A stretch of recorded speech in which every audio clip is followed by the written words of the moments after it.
All right, it's the end of the session. This is Porter. This is Hefeweizen. Heff, can you come on in so everybody can see how handsome you are? We really can't see them. Yeah, you can't see? Come here, buddy. They're too short. You are short. We only see the tops of the stools.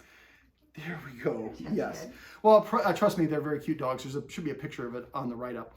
This is the roadmap to success. So I've come to the family a couple times to help, and I'm glad that they reached out. They reached out to a dominance trainer who just had all sorts of crazy ideas, alpha theory and punishing the dogs and all that stuff. And we just, that's not positive. That's not modern dog training. Modern dog training is about creating motivation so the dog wants to do the things that we want them to do because we've taught them to do it and we've given them motivation, like a treat or attention or whatever the case may be.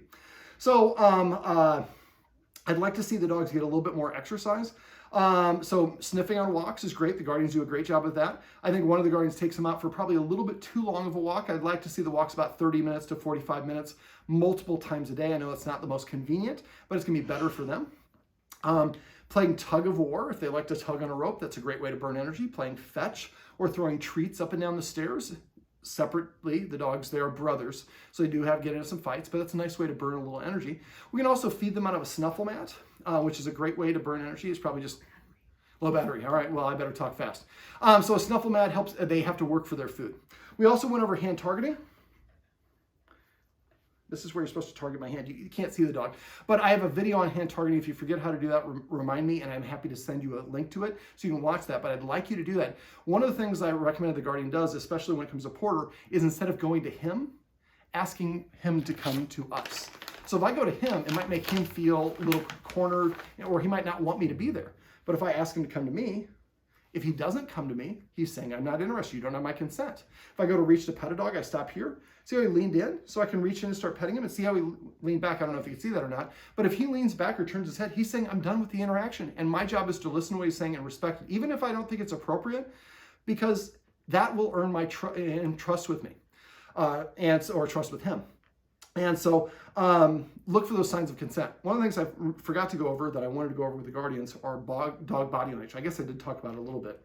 So dogs are normally what I call wiggly and jiggly. You can see, I don't know, you can't see him on camera, but he's sitting in kind of a cockeyed, weird position. Dogs are normally, they're relaxed, their mouth is open like the mouth on this mask is, and they're wiggly and jiggly. If you see a dog's mouth go from an open like this to a close, and the dog gets stiff, it stops breathing or breathes heavy. Its body contracts. The tail goes up. The ears rotate forward or rotate very far back. They bare their teeth. Their pupils dilate. They lick their lips. They start yawning. Or they refuse to look at you, refuse to come to you. Those are all warning signs. So we often miss them. So if you see the dog's mouth go from this open to a close, when you arrive, the dog's saying, I'm uncomfortable. It doesn't matter if we think it's appropriate or not, that's how the dog feels. So the video above this one of going back and giving the dog some treats or playing the touch game. So now the dog is engaging with me and it's being rewarded for doing so, but it gets to do it with its choice. Excuse me, his choice. And if he doesn't want to, that's okay. A lot of times we think the dog won't sit, won't come to me, he's being disobedient. I'm irritated right now, or I'm sleepy, or I feel really good in the position I'm in right now. I don't want to engage with you. All that stuff is okay. So don't look at it as the dog being mean or negative. A lot of times we like to anthropomorphize. We project human emotions onto dogs. The dog's mean.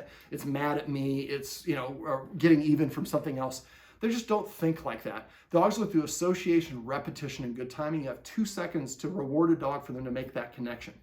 So one of the things we went over was marker words. The marker words the Guardians here decided to use is thanks. So you say the marker word the instant the dog does what I want. So if I wanted him to come here, thanks. He sat down, thanks. So the marker word is a way of indicating the dog did what we want, and it makes it easy for the dog to understand. We are very inconsistent as humans, and it causes dogs to be a little bit confused, and that leads to frustration. That frustration leads to anxiety, which leads to stress. All dog aggression comes from stress. So we want to eliminate that. So by using a marker word, the dog can know what it is we want or don't want from them. I got to move my foot or it's going to fall asleep. All right, so we also went over hand targeting. I have a video for that. We also went over Yes, I know. We also went over petting with a purpose and passive training. So petting with a purpose is the dog paws at me or nudges me or barks at me. He's telling me what to do. Like a child says, Mommy, I don't want this meatloaf. Go make me some pizza. Mommy often gives a do-over and says, would you like to ask that again? Said, Mommy, can I please have some pizza or chicken nuggets? And then Mom hopefully does that. The kid learns that if I'm polite, good things happen to me. We're teaching manners. We need to do the same thing for our dogs. So right there, Porter just nudged one of his guardians. She could ask him to lay down, or she can ask him to sit somewhere else one time, provided he knows what to do. And if he does it, then she's going to say thanks and then pet him. Or he might say, I want to get on the couch. So she says thanks, he sits down, and then she invites him on the couch, if you were allowed on the couch. I don't believe he is. And so the idea is we're going to help the dog have a good boundary and respect for his guardians, because when I listen to them and do what they ask me to do, there's something in it for me. And if we practice on a regular basis, they're more likely to do that and want to do that over and over again. And now the dog wants to listen to us and feels good about it, and their motivation is to do the same thing we want for different reasons. I don't really care, though. The dog's doing what I want them to do. So one of the things I want the guardian to do is the loading exercise. So you got about 12 treats, and I want the guardians doing it with both dogs, but do dogs separately. So just have the treat, say thanks, give the dog the treat, take a couple steps, say thanks, give the dog a treat. Walk around the house doing this until when you say thanks, the dog's looking around like, somebody owes me a treat around here. That's what we're looking for. I also went over a leave it exercise, and if you forget how to do that one, message me. I'm happy to share the video. First, the training wheels version, we hold it in our hand, then we're dropping it and covering it, then caging it, and eventually hovering it. Both dogs got those great. We have to teach the dog self-restraint and self-control.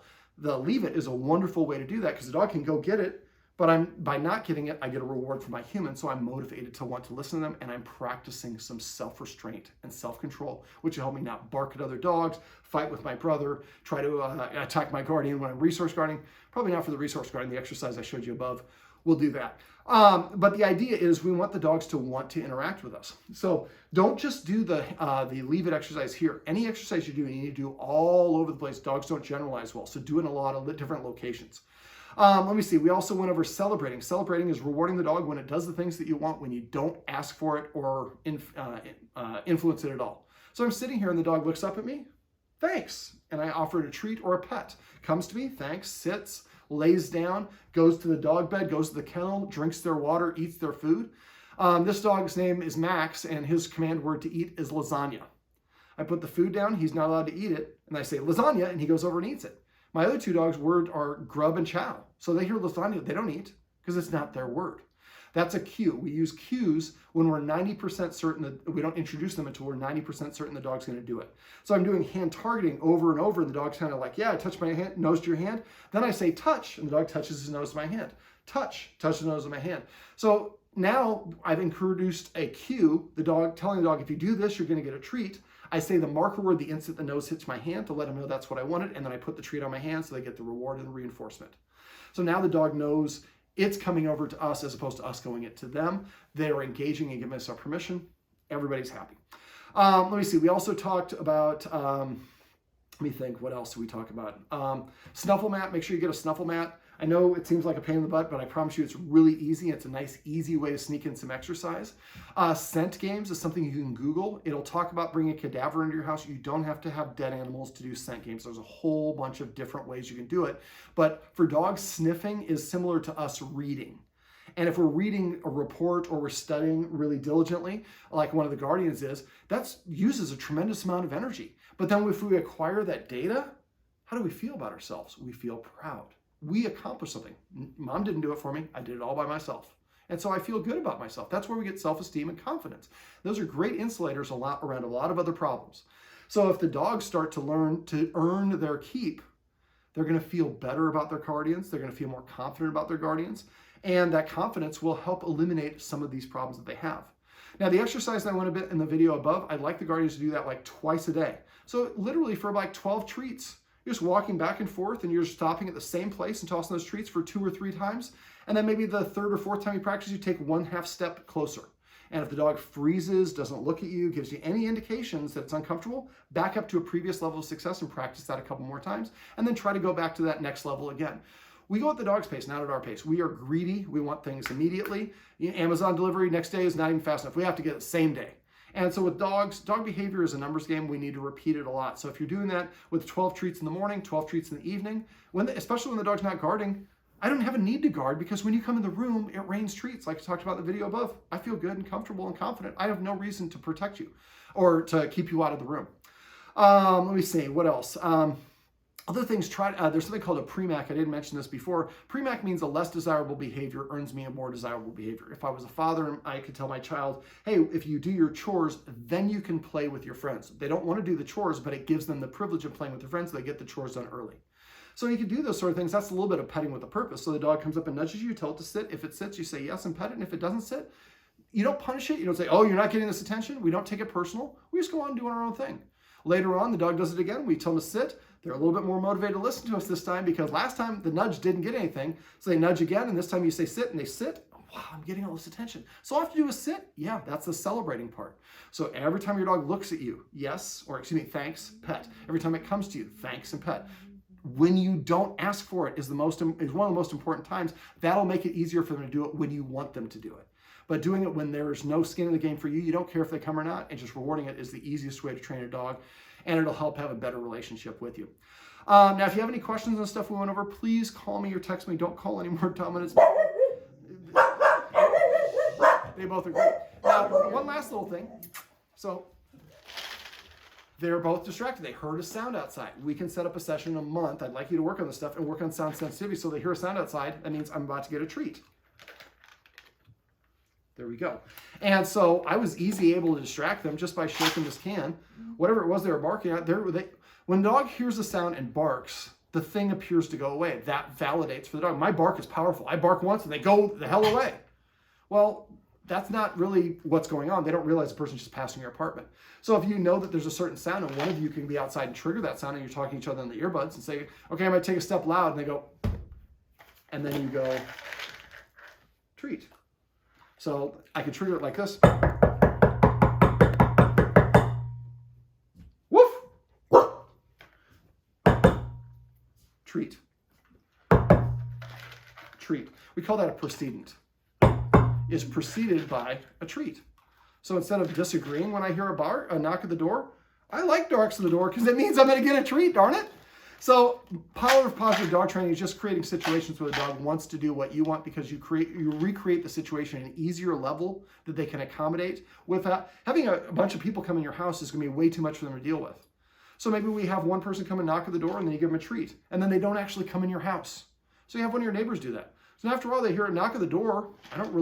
It's not followed by somebody coming in. So I'm not going to get all worked up about it, but it does mean that it's followed by a treat. I like the treats. Nothing that I don't disagree with is happening. So I'm content and comfortable about it. Then eventually you can knock it and then they jiggle the doorknob and then I give them a treat. So we recreate all the steps of the person coming in without the culmination of the final step. By the time we get to the final step, the dog should be like, yawn, this is boring. He tried to come in the door 33 times, but I get a treat each time. Mm-hmm. And so the dog feels comfortable and confident about it. So if they are continue to be sound sensitive, let me know. We can come back and just do a 1-hour session, just focus exclusively on that. All right, Mr. Porter. Okay, Heff. Yeah, thanks. Would you like to try that again? You look like you coiled your tail up. You're a little bit ready. Thanks. This is my buddy Porter. This is Hefeweizen, and this is their roadmap to success. Remember, everything you do trains your dog. Only sometimes you mean it.